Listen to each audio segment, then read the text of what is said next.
Hi guys. हमने ऐसे 800 की सीरीज तो कंप्लीट कर ली है, उसके रिवीजन वीडियोस डल चुके हैं सारे। एंड अब हम उसके जितने भी स्टडी मटेरियल में टेस्ट योर अंडरस्टैंडिंग और टेस्ट योर नॉलेज के क्वेश्चंस है, अब वो कर लेते हैं। तो बिना टाइम वेस्ट किए let's just start it. CA Lalita is an auditor of a company. She is also offered professional work of audit of financial statements, which is prepared specifically for meeting the requirements of a loan agreement for the same period. तो इस दो line से हमको ये समझ आता है कि ये जो है work of audit of financial statement specifically for meeting the requirements of a loan agreement, मतलब ये स्पेशल पर्पस फाइनेंशियल स्टेटमेंट्स के बारे में बोलना चाह रहा है। मतलब ऐसे 800 का क्वेश्चन है ये। She chooses to accept the work and has made up her mind to disclose this fact in the other matter paragraph in audit report which is to be issued by her for this specific engagement। क्या उसका approach proper है? मतलब CA Lalita जो है वो company की auditor तो है, उसको दूसरा वर्क क्या ऑफर हुआ? Professional work of audit of financial statement, जो कि स्पेसिफिकली प्रिपेयर हुए हैं for meeting the requirements of a loan agreement for the same period. तो उसने वो वर्क एक्सेप्ट कर लिया और अब वो जो है वो क्योंकि ऑडिटर भी है तो उसने ना अदर मैटर पैराग्राफ में ये चीज डिस्क्लोज करने का डिसाइड किया in the audit report for this specific engagement. तो क्या ये इसका अप्रोच प्रॉपर है? तो हाँ, क्या दिक्कत कुछ है नहीं। वो अगर ऑडिटर है तो वो दूसरा ये वाला जो स्पेसिफिकली जो फाइनेंशियल स्टेटमेंट्स प्रिपेयर किए गए हैं उसका ऑडिट का वर्क भी एक्सेप्ट कर सकती है। तो आंसर में जैसे लिखा है कि प्रॉपर है, there is no bar upon accepting such even though she is the auditor of a company she has intended to disclose. तो बस कोई दिक्कत है ही नहीं, उसका अप्रोच प्रॉपर है। CA Lakshmi, test your understanding का question number 2। जो CA Lakshmi है has prepared the draft audit report for the financial statements of X Limited which is prepared in accordance with financial reporting provisions of a contract। ऐसे 800 में हमने जो special purpose framework का examples जब पढ़े थे उसमें एग्जाम्पल ये था कि FR provisions of a contract, है ना।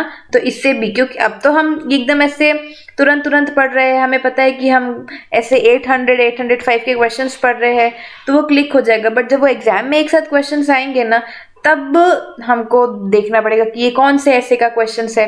तो इसीलिए स्पेसिफिकली मैंने मेंशन कर दिया कि financial reporting provisions of a contract जो था वो ऐसे 800 में हमने पढ़ा हुआ था with Y limited. She has drafted an unmodified opinion to be given in the audit report. Besides, she has also drawn attention in draft audit report to note A to the financial statements which describes the basis of accounting under the heading basis of accounting. So how she should ensure that report would not be misused. ये point भी हमने पढ़ा हुआ था कि ये क्योंकि financial reporting provisions of a contract के बेसिस पर प्रिपेयर किया गया है फाइनेंशियल स्टेटमेंट्स, मतलब ये स्पेशल पर्पस फाइनेंशियल स्टेटमेंट है जो स्पेसिफिकली कुछ इंटेंडेड यूजर्स के लिए बनाया जाता है, ये सब के लिए नहीं बनाया जाता। तो कुछ मिसअंडरस्टैंडिंग ना हो कि ये जनरल पर्पस है क्या, ये सब यूज कर सकते हैं क्या, इसका मिसयूज ना हो, तो हम क्या कर देंगे, अलर्ट कर देंगे, हम रिस्ट्रिक्शन लगा देंगे to the distribution of this report, है ना। यही पढ़ा था हमने ऐसे 800 में। और जब हम लोग रिस्ट्रिक्शन लगाएंगे यूजर डिस्ट्रीब्यूशन में तो उसमें पैराग्राफ डाल देंगे ऑडिट रिपोर्ट में, उसको एक्सपैंड कर देंगे पैराग्राफ को कि ये स्पेसिफिकली इंटेंडेड यूजर्स के लिए बनना हुआ है। तो हम एक बार रीड कर लेते हैं आंसर को। She may consider it appropriate to indicate that the auditor's report is intended solely for a specific users depending upon the law regulation applicable. हाँ जी, ये देखो रिस्ट्रिक्शन है, रिस्ट्रिक्टिंग द डिस्ट्रीब्यूशन और use of the auditor's report. तो इस circumstances में the paragraph alerting the readers may be expanded to include these other matters, and the heading जो है हम उसको मॉडिफाई कर देंगे। तो जैसे basis of accounting actual heading थी, अब हमको मिसयूज ना हो वो ऑडिट रिपोर्ट, है ना, तो उसमें एक्सपैंड कर देंगे पैराग्राफ को, restriction on the distribution and use. तो without modifying our opinion we draw attention to note A to the financial statement which describes the basis of accounting। जो financial statement है, they are prepared to assist the company to comply with FR provisions of the contract referred to above। As a result, जो financial statement है, it may not be suitable for another purpose, and our report is solely for X Limited and Y Limited and should not be distributed to or used by the parties other than specific this X Limited and Y Limited। ये question भी अपना done है। अब उसके बाद test your knowledge, test your understanding का question number 3। CA M Surya is auditor for financial statements of an entity prepared in accordance with the FR provisions of a contract। FR मतलब financial reporting provisions of a contract। He is also offered audit of trade receivables, मतलब ये आ गया आपका audit of specific element of a financial statement, SA 805। He is also offered audit of trade receivables appearing in above financial statements। Can he accept such engagement? Discuss the brief outline of his audit approach।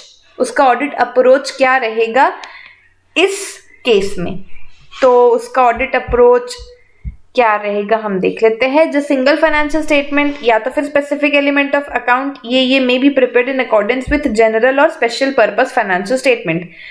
If prepared in accordance with special purpose financial statement, sorry special purpose framework, SA 800 also applies to the audit. आप इसमें देखो, सबसे पहले इसने ये बोला है कि जो ऑडिटर है ये सूर्या, वो prepared in accordance with financial reporting provisions of a contract। यहाँ तक तो हमको ये समझ आ रहा है कि ओके ऐसे 800 का कुछ पूछेगा लगता है, बट सेकेंड पॉइंट में उसने क्या बोला कि उसको ऑडिट ऑफ ट्रेड रिसीवेबल्स भी दिया गया है। इसका ये मतलब हुआ कि ऐसे 800 के साथ ऐसे 805 भी अप्लाई होगा, ठीक है। तो ये वही कहना चाह रहा है कि जो मे बी अगर सिर्फ 805 लगता ना, तो या तो वो जनरल पर्पस या तो स्पेशल पर्पस किसी भी फ्रेमवर्क से वो इन अकॉर्डेंस विद प्रिपेयर हो सकता था। बट सर अगर वो स्पेशल पर्पस फ्रेमवर्क के अकॉर्डिंग प्रिपेयर हो रहा है तो फिर 800 भी अप्लाई करना पड़ेगा। तो इस केस में financial statements prepared in accordance with financial reporting provisions of a contract, तो ये क्या है, स्पेशल पर्पस फ्रेमवर्क, ठीक है। The auditor of financial statements prepared in accordance with special purpose is also offered audit of trade receivable in the above financial statement, जो कि audit of element of financial statement है, ठीक है। Hence audit approach जो है वो क्या हो जाना चाहिए, it should include considering requirements of both SA 800 and SA 805। कितना ही लिखना है, ठीक है। अब TYU4 CAG is offered the appointment for audit of trade payables of financial statements of a company। However, जो financial statement है, it is prepared under Companies Act 2013 and are audited by CA Jignesh। Jignesh भाई ने इनका audit किया है। Now discuss why it would be practically difficult for CAG to perform such audit।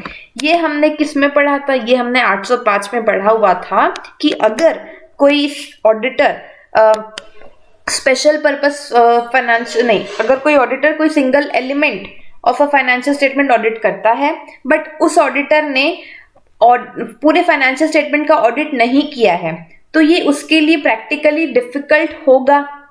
तो क्या क्या डिफिकल्टी आएगी वो भी हमने पढ़ा हुआ था। तो एक बार इसके आंसर फ्रेमिंग हम देख लेते हैं, और इसके हमने पॉइंट वाइज पढ़े थे, वो अभी मैं याद दिलाती हूँ।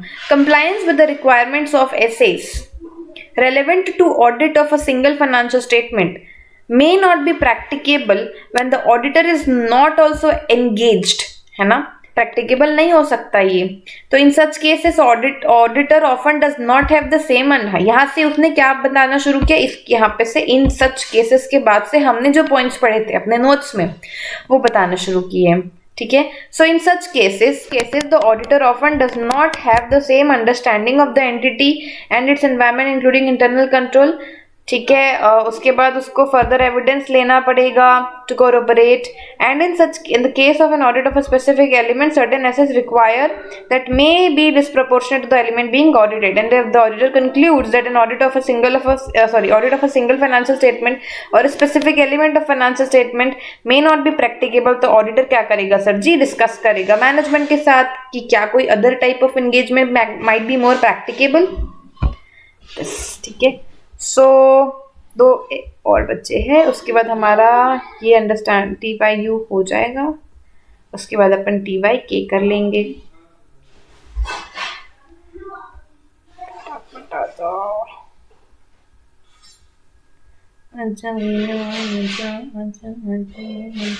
हाँ क्यों नहीं रहा है,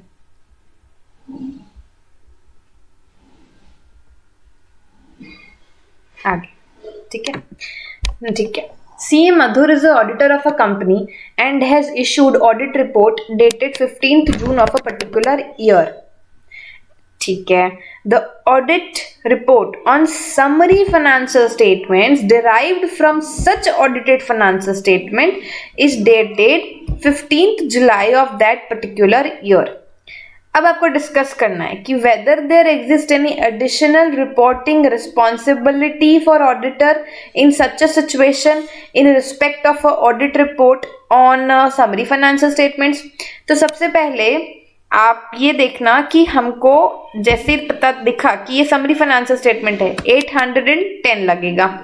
810 में हमने एक चीज पढ़ी थी कि audit report of the financial statement की जो डेट है और जो audit report on summary financial की डेट है, मतलब ये कि अगर date of audit report on summary financial statement is later than the date of audited financial statement, audit report on audited financial statement, तो जो सबसीक्वेंट इवेंट्स है ना वो रिफ्लेक्ट नहीं करेंगे on the date of audit report on the summary financial statements. हमने ये चीज पढ़ी हुई थी। ठीक है, तो अब देखो क्या लिखा, अरे हाँ जी, audit report and summary derived from this of that, पहले हमने डेट लिख दी। अब इस अबव सिचुएशन में जो ऑडिटर की रिपोर्ट है ना should state that and this do not reflect, ये मैंने बोला do not reflect the effects of events that occurred subsequent to the date of the audit reports on the audited financial statements. बस ये मतलब अगर आपने वो रिवीजन वीडियो देखा है और नोट्स को अच्छे से पढ़ा है, ये वाला ऐसे की सीरीज सच में इजी है एंड इम्पॉर्टेंट है। Last question of this test your understanding.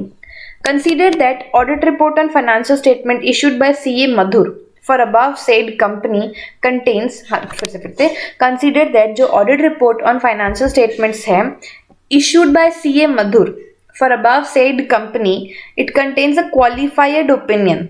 तो क्या वो unmodified opinion issue कर सकता है क्या on the summary financial statements which is derived from the audited financial statements? ये भी हमने डिस्कस किया हुआ था और ये इजी सा पॉइंट है। अगर ऑडिटर सेटिस्फाइड है कि समरी फाइनेंशियल स्टेटमेंट कंसिस्टेंट है in all the material respects and fair summary of the audited financial statement है in accordance with the applied criteria, तो वो समरी फाइनेंशियल स्टेटमेंट में क्या बोलते हैं कंसिस्टेंट है, वो अनमॉडिफाइड ओपिनियन इशू कर सकता है। हाउएवर जब ऑडिटर की report on the audited financial statement contains a qualified opinion, however when auditor's report on audited financial statement contains a qualified report, the auditor's report on the summary financial statement shall contain the following. सबसे पहले आपको auditors की report on audited financial statement contains qualified opinion ये state करना पड़ेगा, ये बताना पड़ेगा कि इसमें क्वालिफाइड ओपिनियन है। उसके बाद ये जो क्वालिफाइड ओपिनियन का क्या बेसिस है वो बताना पड़ेगा और आपको इसका जो इफेक्ट है इसमें समरी फाइनेंशियल स्टेटमेंट में क्या क्या इफेक्ट पड़ेगा इस क्वालिफाइड ओपिनियन देने से, वो बताना पड़ेगा, ठीक है। Hence the above point should be included by CA Madhur. तो ये थे आपके टेस्ट योर अंडरस्टैंडिंग के सारे क्वेश्चंस। इसके बाद हम लोग कर लेते हैं टेस्ट योर नॉलेज के क्वेश्चंस।